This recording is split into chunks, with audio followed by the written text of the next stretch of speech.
radiz no canal medular da coluna vertebral, e o Ida e o Pingala são simplesmente os sustenidos de bemóis do Fá da natureza humana, os quais, quando pulsam devidamente, despertam as sentinelas de ambos os lados, o Manás espiritual e o físico Kama, e subjuga a natureza inferior por meio da superior. O puro Akasha passa pelo Sushumna acima e seus dois aspectos fluem por Ida e Pingala. Esses são os três ares vitais simbolizados no cordão bramânico e regidos pela vontade. O desejo e a vontade são o aspecto inferior e superior da pureza dos canais ou condutos. De Sushumna, Ida e Pingala se origina uma circulação que do canal central se distribui por todo o corpo. Ida e Pingala funcionam ao longo da encurvada parede do cordão em que está Sushumna. São semimateriais, um positivo e outro negativo, Sol e Lua, e põem em ação a livre e espiritual corrente de Sushumna. Têm distintos e peculiares condutos, pois do contrário irradiariam por todo o corpo. Em A Vida Oculta na Maçonaria, dissemos a respeito do uso maçônico destas energias. Faz parte do plano da maçonaria estimular a atividade dessas forças no corpo humano, a fim de apresentar a evolução. Aplica-se este estímulo no momento em que o venerável mestre cria, recebe e constitui o candidato. No primeiro grau, o domínio das paixões e emoções. No segundo grau, afeta Pingala ao seu aspecto masculino e o fortalece a fim de facilitar o domínio da mente. No terceiro grau, se desperta a energia central, o Sushumna, e abre caminho para a influência superior do espírito. É subindo por este canal de Sushumna que o yogi deixa o seu corpo físico à vontade, de modo que ele pode conservar plena consciência e recordar suas experiências nos planos superiores ao retornar ao plano físico. As figuras expostas mais abaixo indicam toscamente o modo como as forças etéricas fluem através do corpo humano. O Ida sai da base da espinha dorsal à esquerda do Sushumna e o Pingala à direita. Bem entendido, à esquerda e à direita do homem e não do espectador, mas na mulher estão invertidas estas posições.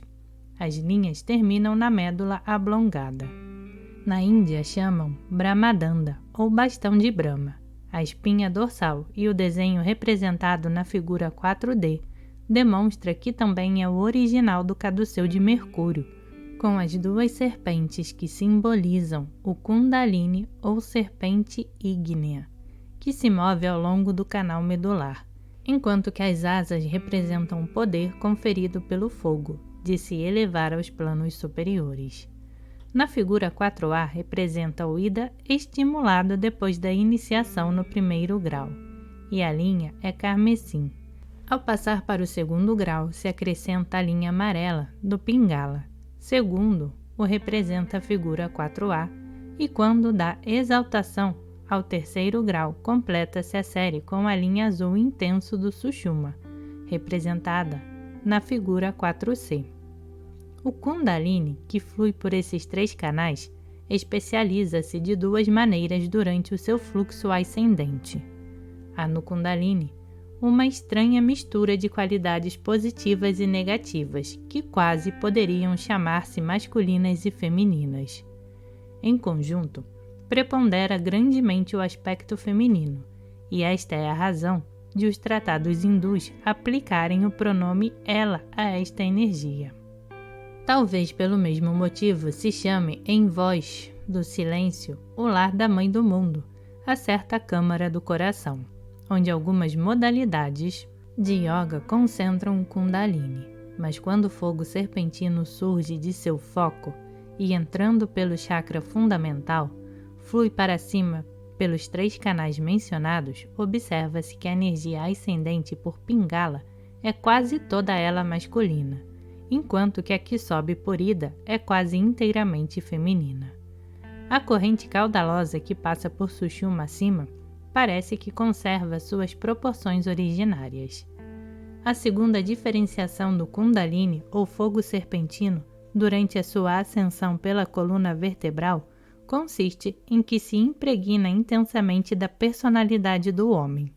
entra como uma energia geral e, ao chegar em cima, se transmuta no particular fluido nervoso humano, com o selo das especiais qualidades e idiosincrásias de cada indivíduo, manifestas nas vibrações dos gânglios espinais que se podem considerar como as raízes dos talos dos chakras superficiais. Casamento das energias. Ainda que a boca em forma de sino do chakra esteja na superfície do corpo etérico, o talo desta espécie de flor surge de um centro ou gânglio da coluna vertebral. A estes centros, e não à corola ou boca em forma de sino, se referem os livros hindus ao falarem dos chakras.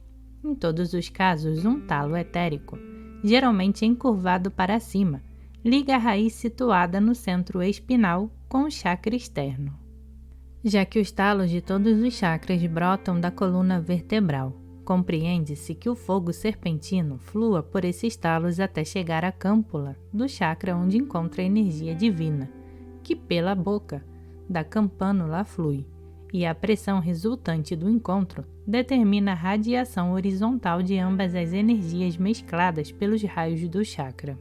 As superfícies das correntes da energia primária e do Kundalini se roçam em seu encontro e giram em direções opostas, à maneira dos dois discos da máquina elétrica de Windschutz, embora estes nunca se toquem, resultando disso uma pressão extraordinária. Este fenômeno tem sido simbolizado pela expressão casamento da energia primária, essencialmente masculina, com Kundalini, que se considera sempre como distintamente feminino, e a combinação energia daí resultante se chama o magnetismo pessoal do homem, que vivifica os gânglios ou plexos imediatos a vários chakras, flui pelos nervos e mantém a temperatura do corpo. Ao se combinarem, ambas as energias, como acabo de dizer, entrelaçam-se algumas de suas respectivas moléculas. A energia primária parece capaz de ocupar diferentes classes de formas etéricas, e a que geralmente adota é um octaedro, constituído por 4 átomos dispostos em quadrado, e um átomo central em constante vibração, para cima e para baixo, em meio do quadro, em um ângulo reto com este. O fogo serpentino se aloja usualmente num disco plano de 7 átomos, enquanto que o glóbulo de vitalidade, também composto de 7 átomos, se acomoda em disposição análoga à da energia primária, mas forma um hexágono em vez de um quadrado. A figura 5 dá a ideia destas disposições. A e B são as formas adotadas pela energia primária. C é a do glóbulo de vitalidade e D a do Kundalini, e mostra o efeito da combinação A e D, e F, o da de B e D. Nas formas A, B e C, o átomo central está constantemente vibrando em ângulo reto, com a superfície do papel. Salta dela até uma altura maior que o diâmetro do disco e depois se afunda debaixo do papel a igual distância, repetindo várias vezes por segundo este movimento de lançadeira.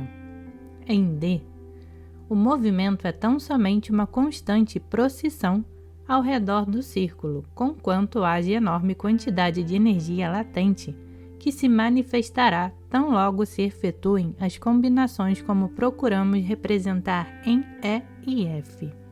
Os 2 átomos positivos A e B prosseguem depois da combinação em sua violenta atividade anterior e seu vigor se intensifica grandemente, enquanto que os átomos em D, embora ainda se movam em sentido circular, aceleram tão enormemente a sua velocidade que deixam de ser visíveis como átomos separados.